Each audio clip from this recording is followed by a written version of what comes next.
Ils sont jeunes, ils veulent devenir écrivains mais n'arrivent pas à se faire publier. Ils se tournent alors vers Internet pour trouver leurs lecteurs et ça fonctionne. Certains jeunes talents sont lus, écoutez bien, par plus de 3 millions de personnes. Un succès qui incite les éditeurs à aller chercher sur la toile les best-sellers de demain. Valérie Gagé, Éric Mézy. Autrefois, pour trouver un éditeur, il n'y avait qu'une seule méthode.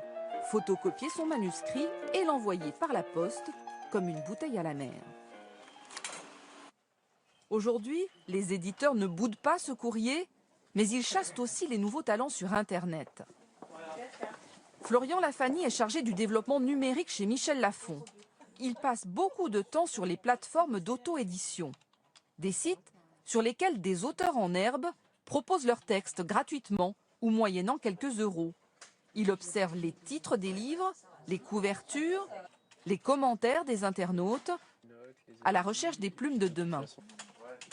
Un certain nombre d'auteurs s'affranchissent totalement du service des manuscrits des éditeurs, n'envoient plus spécifiquement leur texte en papier parce que ça prend du temps pour répondre pour les éditeurs, donc ils veulent plus attendre 3-4 mois qu'on leur dise finalement non, ils veulent tout de suite avoir un retour des lecteurs. Donc du coup ça va aussi plus vite pour eux et pour nous c'est un moyen d'aller trouver des auteurs que de toute façon on n'aurait pas trouvé par ailleurs parce qu'ils nous auraient pas envoyé leur texte. C'est ainsi qu'il a repéré Morgane Bicaille, 15 ans. Sur la plateforme Wattpad, cette jeune fille avait publié une histoire d'amour, tout en dialogue. Elle avait séduit près de 3 millions d'internautes. Il l'a contactée et ils ont rapidement signé un contrat. Jamais j'aurais pensé que effectivement j'aurais pu être repérée ou même si j'avais envoyé mon manuscrit avoir la chance d'avoir un livre réel entre guillemets. Sorti en librairie il y a un mois, ce livre bien réel s'est déjà vendu à 15 000 exemplaires. Pour l'éditeur, Internet offre un rendement supérieur à celui des manuscrits reçus par la poste. Donc ça, c'est tous les livres auto-édités ou qu'on a repérés sur Internet et qu'on a publiés. Donc là, il y a une auteure qui est la première qu'on a publiée, qui est maintenant à son 4e roman. Là, c'est les épreuves, mais le prochain roman arrive le 14 avril.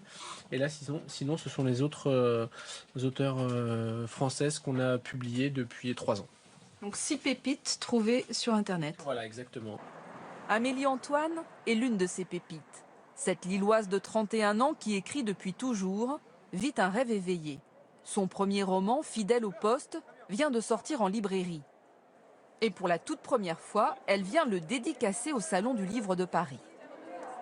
On va essayer de transformer l'essai dans les librairies avec toi, avec les dédicaces que tu vas pouvoir faire. C'est assez incroyable. Il y a un an, je lançais le manuscrit comme une bouteille à la mer en espérant toucher quelques centaines de lecteurs.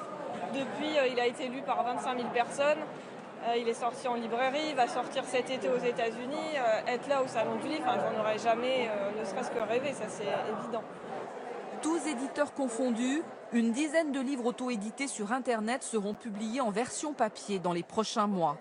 Amélie Antoine pourra se flatter d'avoir en France fait partie des pionniers. On va dire un mot du tirage au sort de la Ligue des Champions. Le Paris Saint-Germain affrontera Manchester City en quart de finale. Un tirage plutôt favorable pour le club parisien qui évite notamment le Barça. Le match aller, ce sera le